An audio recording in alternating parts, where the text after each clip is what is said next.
Hello, Gupta ji बोल रहे हैं। हेलो मयूर, तुम्हारा बेटा है ना? हाँ है तो।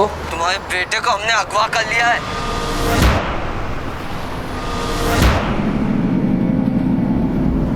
कौन बोल रहे हो तुम? अगर अपने बेटे को जिंदा देखना चाहते हो ना तो जैसा कह रहे हैं वैसा करो, वरना।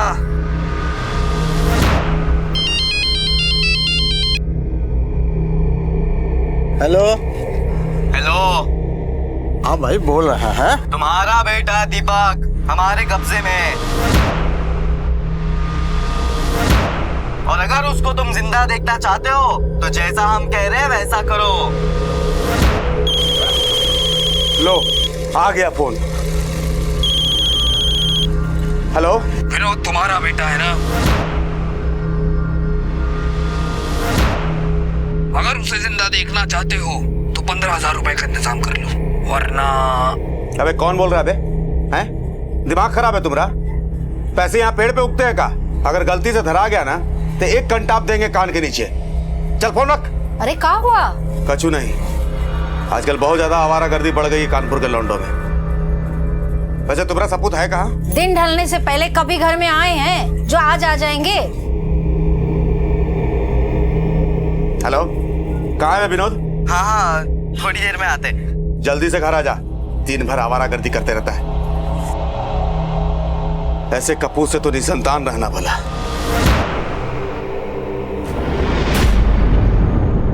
अपहरण, धमकी और फिरौती। कानपुर शहर में 3 अलग अलग लोगों को लगभग एक ही वक्त पर एक ही जैसे फोन आते हैं। तीनों को एक ही संदेश, आपके बेटे का अपहरण हुआ है। क्यों हुआ था उनका अपहरण और कौन था इसका सूत्रधार? क्या वाकई कोई 15,000 जैसी मामूली रकम के लिए किसी का अपहरण कर सकता था? क्या विनोद के पिता सरजू को इसे गंभीरता से लेना चाहिए था? साहब, शाम के 5 बजे एक फोन आया रहा, कहा कि हमारा बच्चा उसके कब्जे में। हम फोन पे उसको छाड़ दिए। हमको लगा कि कोनो मजाक कर रहा होगा हमारे साथ। फिर हम विनोद को फोन किए। कहाँ है विनोद? हाँ थोड़ी देर में आते। जल्दी से घर आ जा, दिन भर आवारागर्दी करते रहता है। साहब रात के 12 बज गए लेकिन अभी तक आया नहीं। कोई फोटो है आपके बेटे की? हाँ साहब।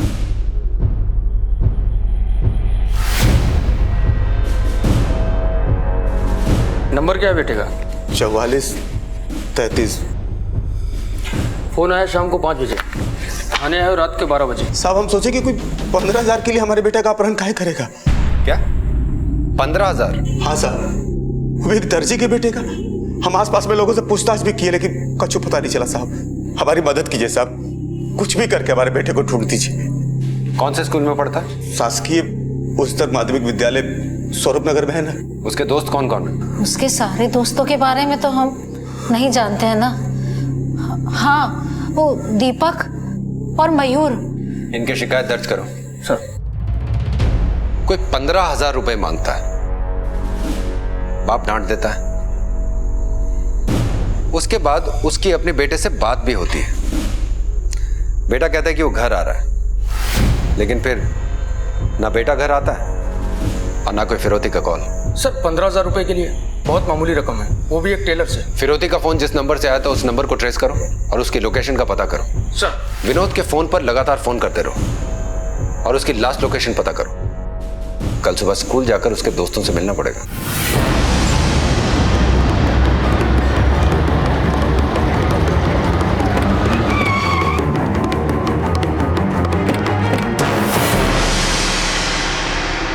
खुद भाग गया होगा विनोद और अपने बाप को परेशान कर रहा होगा। अरे एक नंबर का शैतान लड़का है वो। पहली कक्षा से जानते हैं हम उसको। पढ़ाई लिखाई में जरा भी ध्यान नहीं। धक्के मार मार के इन लोगों को पास करना पड़ता है। उसके 2 दोस्त हैं, मयूर और दीपक। उनके बारे में क्या बता सकते हैं आप हमें? चोर चोर मौसेरे भाई, इन तीनों ने स्कूल की नाक में दम कर रखा है। वो अपने मास्टर हैं दुबे जी, उन्होंने हमसे शिकायत की तो इन लोगों ने मिलकर मोटरसाइकिल पंचर कर दिया।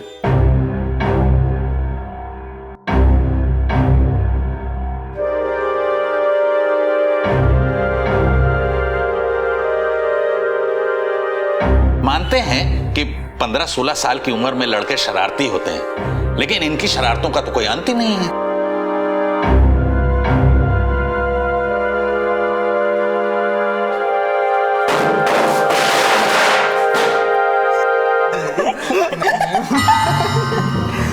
क्या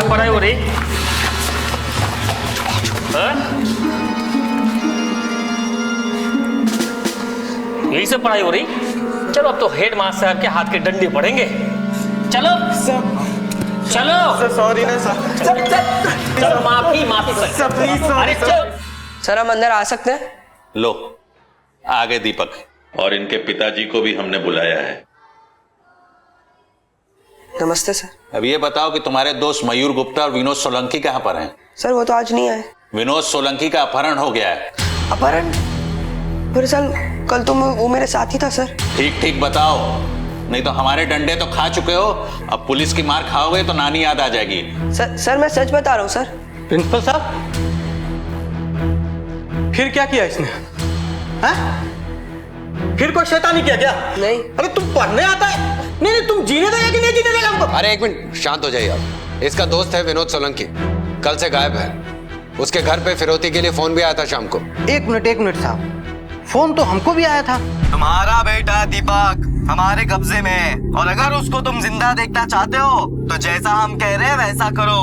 अरे जानते भी हो कि हम करते का हैं? अरे हमरे बेटे को ले जाके कौन सा खजाना मिल जाएगा? ना करे का वही पुलिस को फोन? हाँ नंबर देख रहे हैं तुम्हारा मोबाइल में। हमको लगा कि कोई लौंडा मजाक कर रहा है, हमने दम देके हड़का दिया, झट से फोन रख दिया। दीपक भी चले आया शाम को तो हमने भी ध्यान नहीं दिया। कितने बजे आया था फोन? वही कुछ 5 सवा 5 हो रहा होगा। जिस नंबर से इन्हें फोन आया था वो नंबर नोट करो। सर आप हमें मयूर गुप्ता का एड्रेस दे दीजिए, और दीपक को हम अपने साथ ले जा रहे हैं पूछताछ करने के लिए। आपको भी हमारे साथ चलना होगा। शाम के करीब 5 बजे होंगे जब फिरौती के लिए फोन आया था। हेलो, गुप्ता जी बोल रहे हैं। तुम्हारे बेटे को हमने अगवा कर लिया है। कौन बोल रहे हो तुम? अगर अपने बेटे को जिंदा देखना चाहते हो ना तो जैसा कह रहे हैं वैसा करो। आधे घंटे में 50,000 लेके पहुंच जाओ। अरे भैया 50,000 कहाँ से लाएंगे हम? जैसा कह रहे हैं वैसा करो, वरना। नहीं भैया नहीं, हमारे बेटे को कुछ मत करना। देखो हम कुछ ना कुछ करते हैं। भैया थोड़ा हमारे बेटे से बात तो कराओ, वो ठीक तो है ना? Hello hello hello hello. हम बहुत घबरा गए थे, जैसे तैसे करके 50,000 रुपए का इंतजाम किए और फिर फोन का राह देखने लगे। दोबारा फोन आया और वो बोला पुरानी जूता फैक्ट्री के पीछे दीवार के पास पैसे रख देना।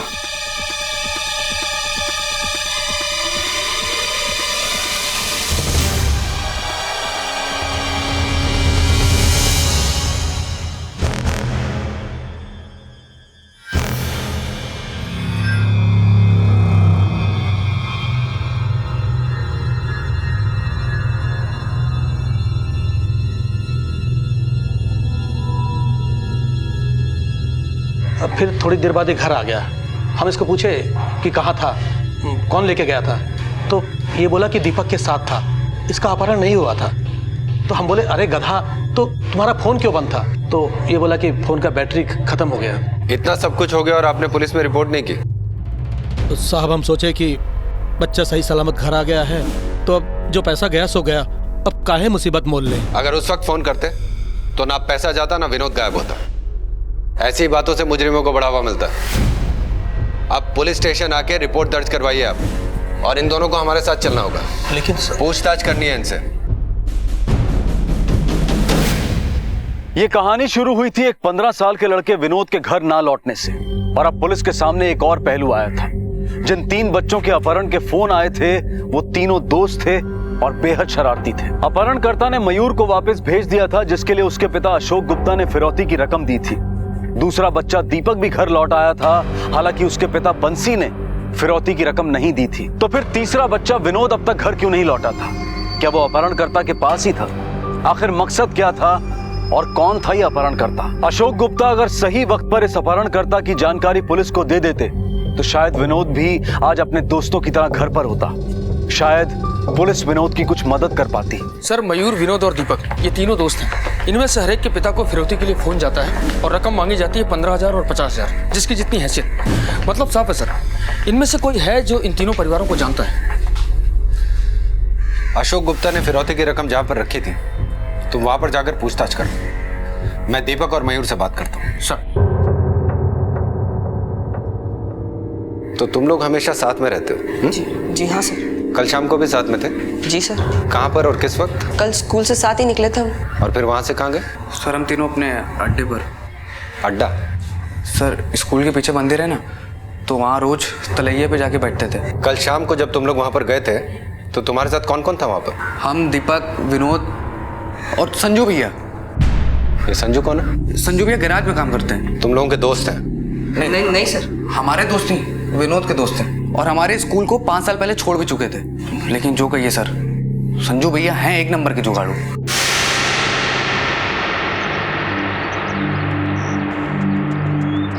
अबे ताश का खेल हो और खेल में पैसे ना हो ना तो मजा नहीं आता है। अरे भैया पैसे होते तो ताश के पत्ते काहे फेंटते? पिक्चर देखने नहीं जाते क्या? आज ही लगी है जेब में टन्नी नहीं और पिक्चर देखनी है इनको। पहला दिन पहला शो है। अबे अब पैसा नहीं तो क्या करे, पर मन तो करता है ना। अच्छा मन करता है? हाँ पिक्चर देखनी है सबको? हाँ।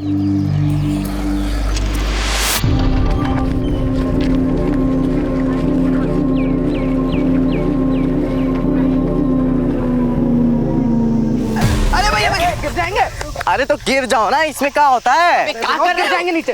भैया तुमने तो कमाल कर दिए, गुरु हो तुम गुरु। इतने में तो पिक्चर भी हो जाएगी और हफ्ते भर की मौज मस्ती भी। मगर गुरु ये तो चोरी है ना, कभी पकड़ लिए गए तो? अबे तुम शांत रहो, डरपोक हो तुम।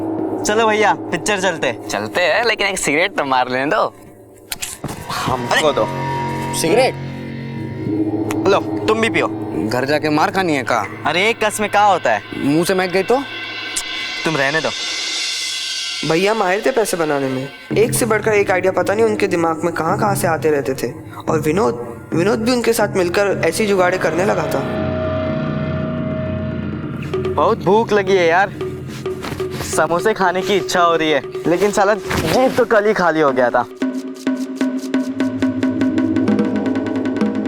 संजू भैया तुम खिला दो, अब तो तुम कमाते भी हो। अबे हम कौन सा डेली हरा पत्ता कमाते हैं? आज हमारी भी जेब खाली है, अभी कुछ मत बोलो। अबे एक आइडिया है, लेकिन तुम लोग को ना हमारा साथ देना होगा बेटा। बताओ मंजूर है? हाँ मंजूर है, तो चलो फिर चलो आजा। हाँ तो लिया। समोसा 5 रुपया भैया, एक समोसा है 5 रुपए का, और तो 1000 का हुआ 5000। और ये बर्फी दे रहे 200 रुपया किलो। बगल वाली दुकान में रेट कम था ना? हाँ वहाँ तो 5.25 में राजी था, और बर्फी का तो 250 बोला था ना। हाँ यहाँ रेट बहुत ज्यादा है। चलो यहाँ चलो। भैया रुको तो सही, कितना समोसा चाहिए? पूरा 1000। कल इनके स्कूल में फंक्शन है, मास्टर जी कहे हैं कि आसपास के जितने भी हलवाई की दुकान है जाकर भाव पता कर लो, जहाँ पे अच्छा लगे ले लेंगे। लेकिन भैया आपके दुकान पे ना भाव बहुत ज्यादा है। चलो यहाँ। अरे भैया रुको तो सही, अंदर आजा, अंदर आओ। भाव की क्या बात है? जो तुम लोगों को अच्छा लगे दे देना। लेकिन अंकल ऐसा ना हो कि भाव तो कम कर दिए, तो समोसे के अंदर का मसाला भी कम कर दो। क्या बात कर रहे हो तुम लोग? मसाला कम कर देंगे तो तुम लोग दोबारा दुकान पे आओगे क्या? बोलो। तुम लोग तो बस एक बार समोसा को चखो, ऐसा समोसा पूरे कानपुर में कहीं नहीं मिलेगा।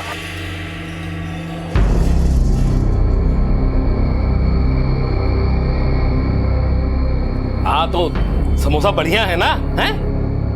चखने के पैसे नहीं लूंगा मैं। हैं? हाँ बिल्कुल चिंता ना करो, बस एक काम करना, ये ऑर्डर पक्का करवा देना। हाँ मास्टर जी जैसे ही बोलेंगे हम तुरंत आ जाएंगे। अच्छा अंकल एक काम करो ना, मास्टर जी के लिए भी समोसे भिजवा दीजिए, उनको भी टेस्ट करवा देंगे। हाँ अरे एक क्यों, दर्जन भर समोसा लेकर जाओ। गोविंद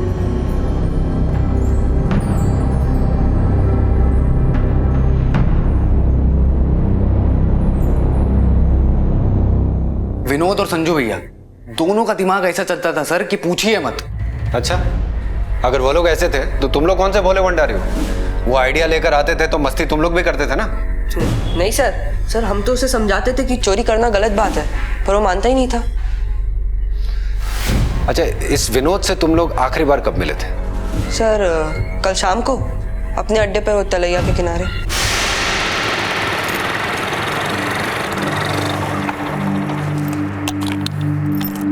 क्यों भाई लोग चला नहीं है? भैया हमारे पास तो लाइसेंस नहीं है, हम कैसे चला सकते हैं? अरे जब तक लाइसेंस का इंतजार करेंगे तब तक मोटरसाइकिल थोड़ी रहेगी हमारे पास। और वैसे भी संजू भैया सर्विसिंग के बाद गाड़ी निकाले, एक राउंड ले लो। नहीं हम नहीं चलाएंगे। रहने दो तुम, चलो संजू भैया हम चलाते हैं गाड़ी। बाय दोस्तों, चलो। फिर क्या सर, भैया लेगा विनोद को अपने साथ? और तभी एकदम अचानक से हमारे पापा का फोन आया। तो कभी हमें फोन करते ही नहीं थे, उन्होंने डांटा तो हम अपने घर चले गए। और हमारी भी बैटरी जा चुकी थी सर फोन की, तो हम भी वहाँ नहीं रुके और घर हो लिए। संजू का कोई फोटो है तुम्हारे पास? हाँ सर, मोबाइल में है सर। इस संजू का एड्रेस और फोन नंबर इन लोगों से ले लो और इसके फोन को सर्वेलेंस में लगाओ। Okay sir. तुम लोग जा सकते हो।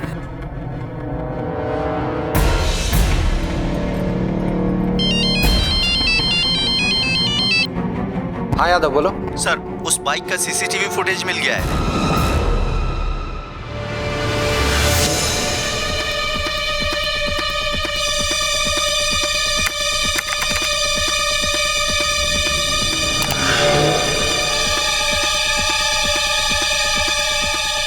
सर ठीक से तो 0 और 4 ही नजर आ रहा है।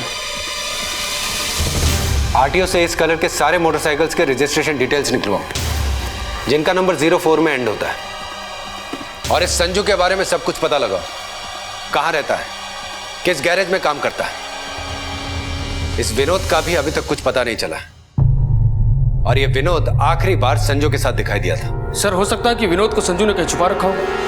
यह भी तो हो सकता है कि विनोद संजू के साथ उसके प्लान में शामिल हो और फरार हो गया। लेकिन सर विनोद की जान को खतरा भी हो सकता है। दोनों के फोन अब भी स्विच ऑफ आ रहे हैं। और सर ये मयूर और दीपक का क्या करना है? वो दोनों भी शक के दायरे में हैं। नजर रखो दोनों पर। सर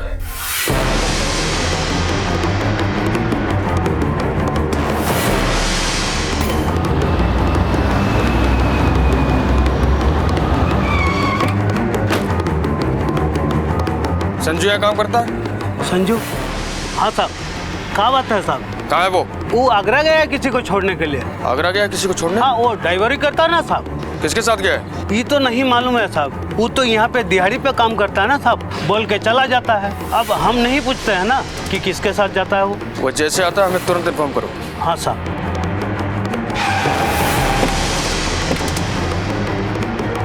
सर संजू का फोन स्विच ऑफ है। अड़ोस पड़ोस से पता चला कि उसका कोई भी नहीं है, माँ बाप का भी कुछ पता नहीं है सर।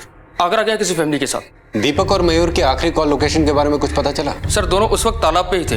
विनोद के पिताजी को फिरौती के लिए जो कॉल्स गई हैं वो नंबर पीसीओ का है, जो उसी गैरेज के पास है जिसमें संजू काम करता है। सर सारे सबूत संजू को शक के घेरे में लाते हैं और सर वो गायब है और उसके खिलाफ कोई क्रिमिनल रिकॉर्ड भी नहीं है। मेरा अनुमान है कि ये काम किसी नौसिखिए का हो सकता है सर। सर संजू की इन तीनों से दोस्ती थी, जाहिर सी बात है कि उसके पास इन फैमिली वाले के नंबर तो होंगे ही। हो सकता है कि दोनों साथ में हो और मजे कर रहे हो। मयूर के बाप से पैसा तो इन दोनों को मिल ही गया था। एक काम करो, आगरा पुलिस को कांटेक्ट करो और विनोद और संजू की डिटेल्स इन्हें भेजो। हमें इन दोनों के बारे में जल्द से जल्द जानकारी चाहिए। चलो। अब तक की तहकीकात से पुलिस के सामने एक ही नाम आ रहा था और वो था संजू। पुलिस के कुछ अनुमान थे और उनमें से एक ये था कि इस जुर्म की कहानी किसी नौसिखिए ने लिखी थी। संजू कोई पेशेवर मुजरिम था, उसके हाथ आने तक ये केस सुलझने वाला नहीं था। एक और गुत्थी थी। अब पुलिस के सामने जो हकीकत आई थी वो ये थी कि विनोद और उसके दोस्त लापरवाह और आवारा थे और जिंदगी उनके लिए मौज मस्ती के सिवाय और कुछ नहीं थी। पुलिस का अनुमान ये भी था कि कहीं विनोद भी इस साजिश में शामिल तो नहीं था।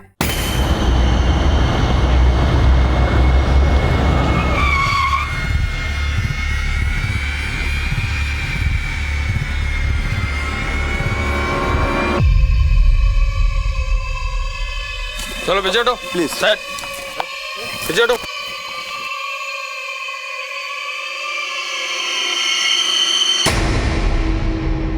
पुलिस पे फोन किसने किया था? हमने ही किया था।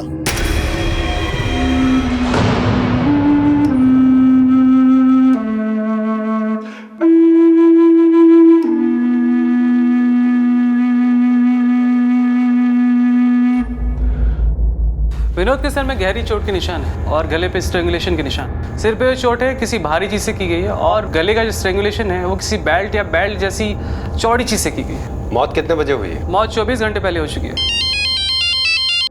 सर, आगरा कोतवाली से एसआई त्यागी बोल रहे हैं। आपने जिस लड़के की फोटो भेजी थी वो हमारे पास है, भिजवा रहे हैं उसे कानपुर। ठीक है।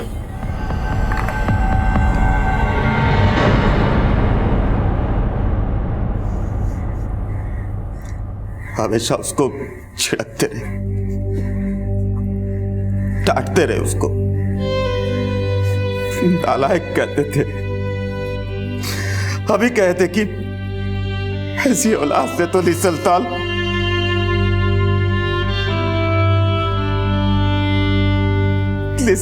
होला। अच्छा सुन ली, ऊपर वाले ने मेरी बात सुन ली। कहा सोचे थे कि हमारा बात मेरे पर उलट जाएगा, कर दिया आपको निसलताल। सर, हमें शक था कि विनोद भी शामिल है, लेकिन अब तो हमें उसकी लाश मिल चुकी है। 3 लोगों को फिरौती के फोन आए, 2 ने डांट के फोन काट दिया, एक ने फिरौती के पैसे दिए और उसका बेटा वापस आ गया। वापस नहीं आया तो विनोद, और उसकी हमें लाश मिली है। सर, विनोद के दोस्तों के मुताबिक संजू विनोद का दोस्त था। संजू आ रहा है आगरा से, अब वही सुनाएगा हमें पूरी कहानी। आप हम सच कह रहे हैं, हमने विनोद को नहीं मारा साहब, हम तो आगरा चले गए थे। हर मुजरिम पहले यही कहता है कि उसे कुछ नहीं पता है, लेकिन हम जानते हैं तुमने सब कुछ किया है। अब सच सच बता दो वरना खाल खींच के मिर्ची लगा दूंगा उसमें। तुमने मयूर के बाप से पैसे लिए ना, विनोद भी तुम्हारे प्लान में शामिल था, वो हिस्सा मांग रहा था इसलिए तुमने उसको मार दिया। हाँ, ये सारी तुम्हारी प्लानिंग थी। कौन सा प्लानिंग, कौन सा पैसा साहब, हमें कुछ समझ में नहीं आ रहा। वो एक नंबर का फट्टू था। विनोद और संजू भैया दोनों का दिमाग ऐसा चलता था सर कि पूछिए मत। अगर वो लोग ऐसे थे तो तुम लोग कौन से भोले भंडारी हो? वो आइडिया लेकर आते थे तो मस्ती तुम लोग भी करते थे ना। नहीं सर, हम तो उसे समझाते थे कि चोरी करना गलत बात है, पर वो मानता ही नहीं था। क्या मतलब है तुम्हारा? फट्टू से क्या मतलब है? मतलब ये साहब कि विनोद एक नंबर का डरपोक था, उसको सब चीज फ्री में चाहिए। साहब, मेहनत हम मयूर और दीपक करते थे, वो बस मजाक करता था उन दोनों के साथ। अबे पैसा नहीं है, रोते रहते हो तुम। अबे कोई भी गाड़ी के पहिए निकाल के बेच देते हैं। क्यों भैया, इतने बड़े मैकेनिक हो यार तुम। अरे यार, ये तो बढ़िया आइडिया है, जैक पाना की व्यवस्था हम कर देंगे। अबे क्या बात कर रहे हो यार तुम? पकड़े गए ना तो पटक के मारे जाएंगे। अबे छोड़ो ना यार, कैसे पकड़े जाएंगे? और कोई पकड़ने आ भी गया तो तुरंत वहां से भाग लेंगे। नहीं यार, हमको नहीं करना। अबे यार, बड़े डरपोक हो तुम। चलो भैया, काम करते हैं।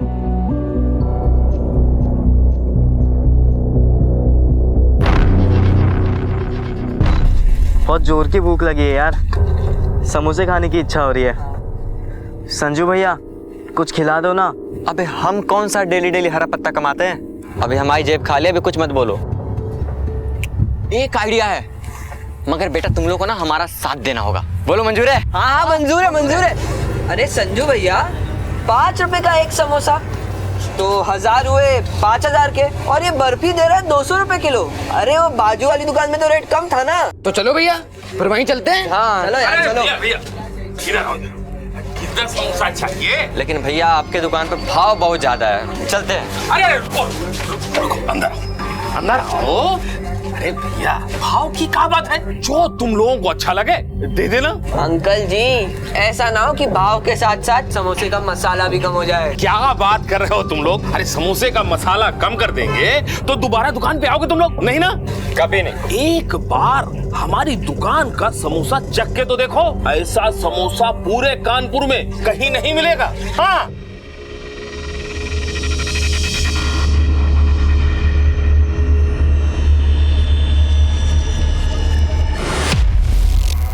अरे खाना बे, चखेंगे नहीं तो ऑर्डर कैसे देंगे? ओपन समोसे खराब निकले तो मास्टर जी हम ही कंटा मारेंगे।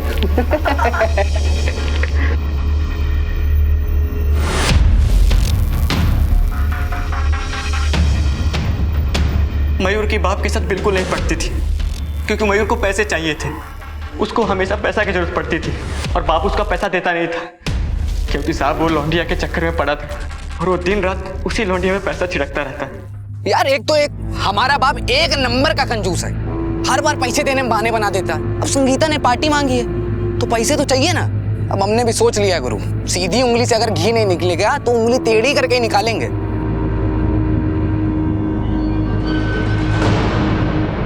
माँ की पायल संगीता के लिए। अपने ही घर में चोरी, पाप लगेगा तुझे। छोड़ो ना यार, सब कौन देखता है पापा। और अगर पता चल गया तो खा लेंगे दोनों गालों में चमाट संगीता के लिए। उस दिन तुम विनोद को अपने साथ बाइक पे लेकर गए थे, कहाँ छोड़ा था तुमने उसको? साहब हम एक चक्कर लगा के उसको हम अड्डे पे छोड़ दिए थे। विनोद को बिल्कुल शौक नहीं था बाइक चलाने का, वो बस पीछे बैठता था। लेकिन हाँ, मयूर और दीपक हमेशा मेरे पीछे लगे रहते थे कि मुझे बाइक दे दो। लेकिन साहब अपने पैर पे कौन कुल्हाड़ी मारेगा, एक तो उनके पास लाइसेंस नहीं और बाइक तो ऐसे चलाते थे जैसे धूम-3 के हीरो। साहब हम सच कह रहे हैं, विनोद को मैंने उसके अड्डे पे छोड़कर मैं मोटरसाइकिल डिलीवरी के लिए चला गया था। संजू भैया, तुम ऐसे कस्टमर्स की बाइक चलाते हो, तुमको डर नहीं लगता कि कभी पकड़े गए तो? तुम्हारी यही बात ना कभी कभी मुझे बहुत गुस्सा दिलाती है। जब देखो तब ज्ञानी देते रहते हो। अरे मजाक करने के लिए थोड़ी ना बाइक चलाते हैं, सर्विसिंग करके चेक करते हैं कि उसका कंडीशन सही है या नहीं। वैसे एक बात कहें, तुम्हारी बात सुनकर ना पहले बहुत गुस्सा आता है, इसके बाद एहसास होता है कि नहीं तुम सही हो गुरु, जो गलत है सो गलत है। आजकल हम गलत काम करते करते भी रुक जाते हैं। तुम मयूर और दीपक को क्यों नहीं समझाते हो? शायद तुम्हारी बात माने हो। संजू भाई, मयूर और दीपक हमारी बात कभी नहीं मानेंगे। ये भी सही कह रहे हो। उन ससुरों का ना लक्षण कुछ ठीक नहीं है। देखना एक दिन कभी ना कभी कांड कर देंगे। तुम उनके साथ टाइम पास क्यों कर रहे हो? उनका साथ छोड़ दो। संजू भैया, हमारी पहली कक्षा के दोस्त है वो लोग, और अभी हमें भी उनका साथ अच्छा लगता है। लेकिन एक बात तो तय, हम बड़े होकर हमारे पापा के काम में हाथ बटाएंगे, उनकी मदद करेंगे और उनको है ना कभी कपड़े सीने नहीं देंगे। चलो जो तुम्हें ठीक लगे। अच्छा, हम बाइक डिलीवरी करने जाना है, तुम चलो, तुम्हें हम छोड़ देते हैं, आ जाओ। ठीक है भैया। हमने विनोद को नहीं मारा। एक ही घटना के अब दो अलग अलग चित्र पुलिस के सामने थे। एक जो मयूर और दीपक ने बयां किया था और दूसरा वो जो संजू ने बयां किया था। किसका बयां सच था? कौन झूठ बोल रहा था? मयूर और दीपक या फिर संजू? सर, शर्मा फैमिली से कांटेक्ट हुआ है। संजू उस शाम से ही उनके साथ था। वो लोग 4:30 बजे आगरा के लिए निकल गए थे। सर, आरटीओ डिपार्टमेंट से इन्फॉर्मेशन आई है। उन्होंने कुल 4332 मोटरसाइकिल्स के नंबर निकाले हैं, जिनका आखिरी नंबर 04 है। वो डिटेल्स मेल कर रहे हैं सर।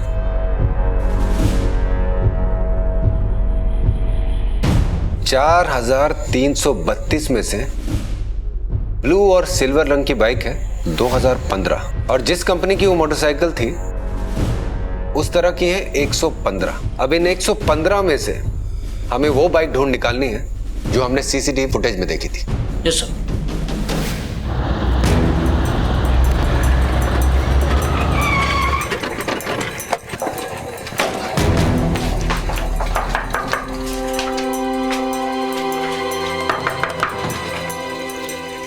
आपके घर की तलाशी लेनी है। देखो, चेक करो सब। क्या हुआ? तुम इधर आओ। चलो इधर आओ। सर, हमने कुछ नहीं किया सर।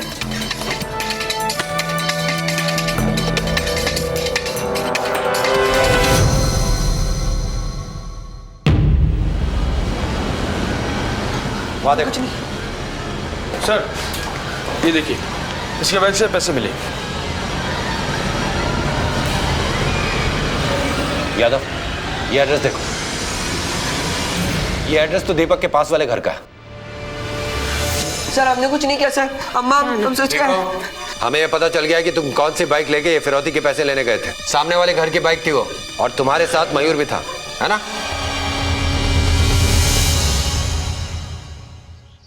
यार पैसे नहीं है बिल्कुल भी, और जब भी देखो संगीता भी कुछ ना कुछ मांगती रहती है। तुमने ना यार लौंडिया को एकदम सिर पे चढ़ा रखा है। गुरु तुम समझोगे नहीं, छूती है तो मानो करंट सा लगता है। हमने भी एक बार लौंडिया का हाथ पकड़ा था, हमें भी लगा था करंट, लेकिन कंटाप वाला। अब उंगली पकड़ा रही है और तुम सीधा से लपक के हाथ पकड़ लोगे तो सीधा गाल पे कंटाप ही खाओगे ना। अबे हमारे नजर में भी एक लौंडिया है। कौन? अबे वो सुमन। अबे उसका बाप गुंडा है, तुम्हारे चक्कर में हमें भी हाउ हाउ के पेलेगा। अबे यार तुमने तो बिल्कुल डरा दिया हमें। ये सब बात छोड़ो यार, ये सोचो पैसा कहां से निकालें, और छोटे हाथ मारने सब कुछ नहीं होगा। अब बड़ा ही हाथ मारना पड़ेगा। पर करोगे कहा? अपहरण में बहुत पैसा है, हम पढ़े हैं। अगर हम तुम्हारे बाप को फोन करके बोलें कि दीपक हमारे कब्जे में, तो कुछ ना कुछ तो पैसे देंगे ना। अबे हमारे पापा जी टैक्सी चलाते हैं, वो तुम्हें 2 पैसे भी नहीं देंगे। अबे लड़के हो, खुद नहीं देंगे, किसी से मांगेंगे। और अगर 10-15 हजार भी देंगे तो जो मिलेगा उसको आधा आधा कर लेंगे। अबे लेकिन वो लाएंगे कहाँ से 15,000? सोचो, अगर एक फोन तुम्हारे बाबूजी को, एक विनोद के और एक हमारे, अगर एक के घर से भी 15,000 आता है तो कुल आए 45,000। तीनों मिलके आधा आधा बांट सकते हैं। और इसमें बुराई क्या है? घर का पैसा घर में है तो लौंडे ना, आप उनसे नहीं लेंगे तो किससे लेंगे? बात तो तुम एकदम सही कह रहे हो यार, पर वो विनोद 1 नंबर का डरपोक है साला, वो नहीं मानेगा ना। हम मनाएंगे उसको। एक आइडिया है हमारे पास।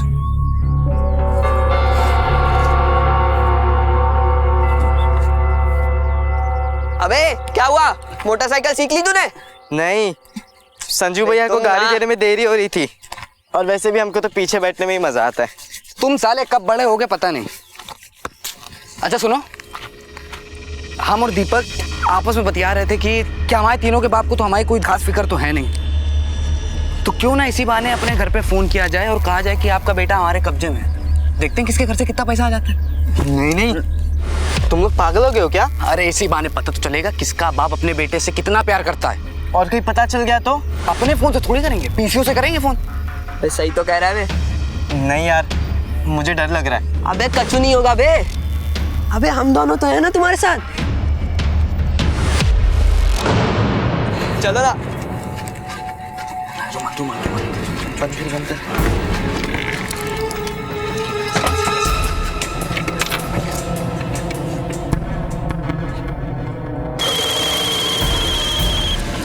हेलो विनोद, तुम्हारा बेटा है ना, अगर उसे जिंदा देखना चाहते हो तो 15,000 रुपए का इंतजाम कर लो, वरना। दिमाग खराब है तुम्हारा? पैसे यहाँ पेड़ पे उगते हैं का? अगर गलती से धरा गया ना तो एक कंटाप देंगे कान के नीचे। चल फोन रख। अबे क्या हुआ बे? गरिया रहे हैं तुम्हारा बाप। तुम करो मैं दीपक के घर पे कॉल करता।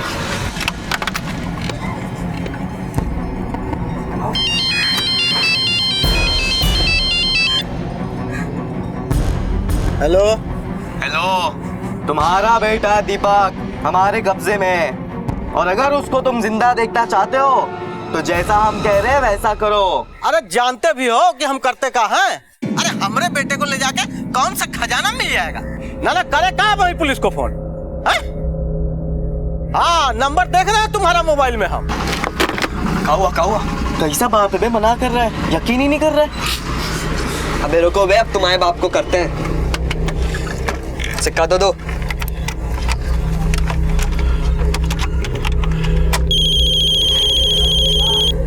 हेलो, गुप्ता जी बोल रहे हैं। मयूर तुम्हारा बेटा है ना? हाँ है तो। तुम्हारे बेटे को हमने अगवा कर लिया है। कौन बोल रहे हो तुम? अगर अपने बेटे को जिंदा देखना चाहते हो ना तो जैसा कह रहे हैं वैसा करो। आधे घंटे में 50,000 लेके पहुंच जाओ, वरना। नहीं भाई नहीं, हमारे बेटे को कुछ मत करना। देखो हम कुछ ना कुछ करते हैं भैया, थोड़ा हमारे बेटे से बात तो कराओ। मान गया। अबे मयूर, तुम्हारे पापा तो पैसे देने के लिए मान गए। हमारे पापा को तो हमारी फिक्र ही नहीं है। एक मिनट, पापा को कॉल। हेलो। हाँ पापा। जल्दी से घर आ जा, दिन भर आवारागर्दी करते रहता है। हाँ, थोड़ी देर में आते। क्या हुआ बे? हमारे पापा ने डांट कर घर पे बुला दिया, लेकिन अब हमें एक बात तो पता चल गई है कि पापा को हमसे ज्यादा पैसे प्यारे। हमारे पापा ने भी हमको ठेंगा दिखा दिया। पर मयूर, तुम्हारे पापा मान गए? हाँ, मतलब तुम्हारे पापा तुमसे बहुत ज्यादा प्यार करते हैं और तुम उनको हमेशा गलत समझते हो। ये गलत गया भाड़ में। विनोद, हमारे पापा हमारे लिए 50,000 रुपए देने मान गए। सोचो। क्या बोलते हो मयूर, ले लेते पैसे? हाँ, वैसे भी 5-5 रुपए के रुलाते हैं, और बाप हमारे हैं तो 30,000 हमारे, बाकी 10,000 तुम लोग बांट लो। अब क्या है ना, क्योंकि संगीता के भी खर्चे बहुत हैं। नहीं, ये गलत है। तीनों में हिस्सा बराबर बटेगा। बाप तुम्हारे तैयार हुए हैं? हमारे बाप ने बोला है पैसे देने को, तो 30 हमारे, बाकी 10,000 तुम लोग आपस में अपना बांट लो। रुको, तुम पागल हो क्या? अपने बाप से फिरौती लोगे और कल को पकड़े गए ना तो पुलिस के डंडे पड़ेंगे। अब बहुत हो गया मजाक, हम जा रहे घर, और घर जाकर हमारे पापा को सब कुछ सच सच बता देंगे। और हाँ, तुम्हारे पापा को भी। पागल हो गया क्या? जब हमें अपने बाप से पैसे लेने में डर नहीं लग रहा है तो तुम क्या डरा रहे हो? अबे, और वैसे भी काहे पकड़े जाएंगे जब हम तीनों कुछ बोलेंगे नहीं?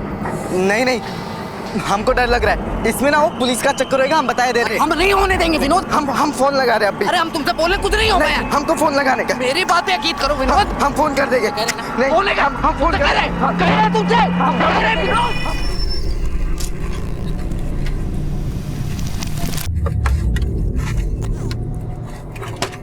हेलो, 50,000 रुपए लपेट कर पुराने जूते फैक्ट्री के पीछे एक दीवार है, वहां रख देना। पैसे मिलते ही तुम्हारा बेटा सही सलामत घर पहुंच जाएगा।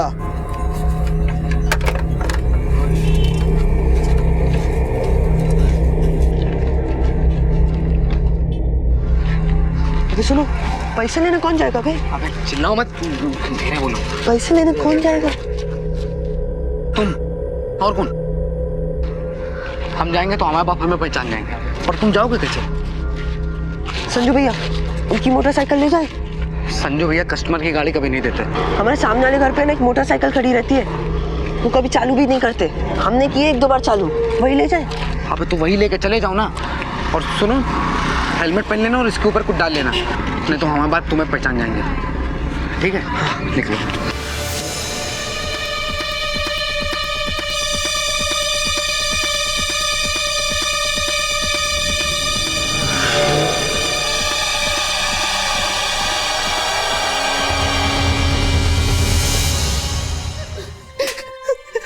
जिंदगी बर्बाद कर ली अपनी। अरे नालायक, हम तुझे प्यार नहीं करते, ऐसा सोच भी कैसे लिया तूने? अरे पैसा नहीं देते थे क्योंकि तेरी फिक्र थी हमें, तू हाथों से निकला जा रहा था। क्या कर दिया तूने? हाँ, क्या कर दिया? अपनी जिंदगी बर्बाद कर दी।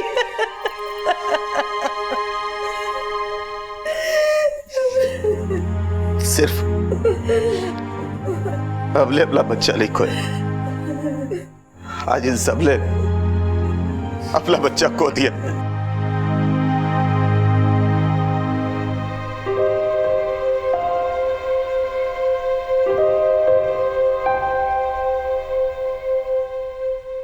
मजाक, मस्ती, शरारत, इन सब की एक हद होती है।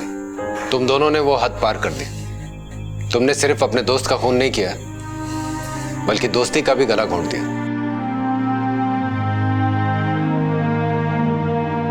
ले जाओ इनको। पापा,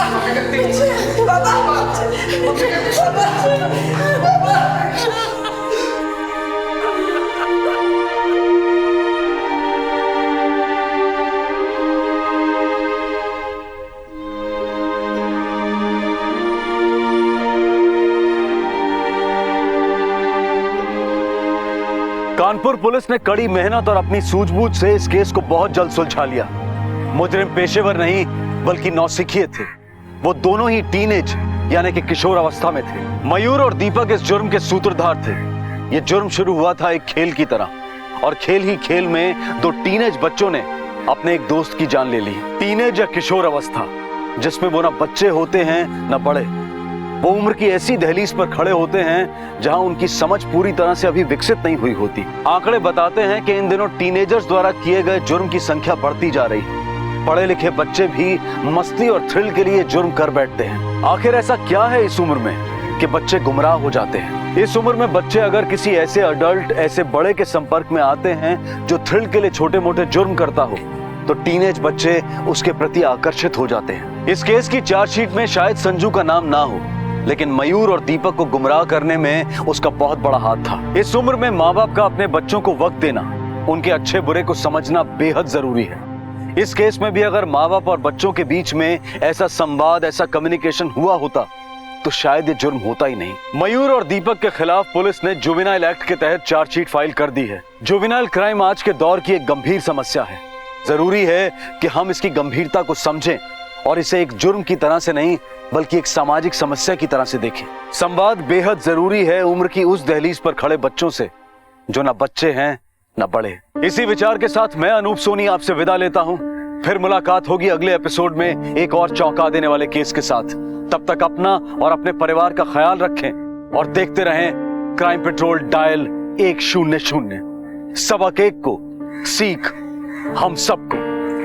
जय हिंद। इस तरह के और भी एपिसोड देखने के लिए हमारे चैनल को सब्सक्राइब करें और बेल आइकन दबाना ना भूलें।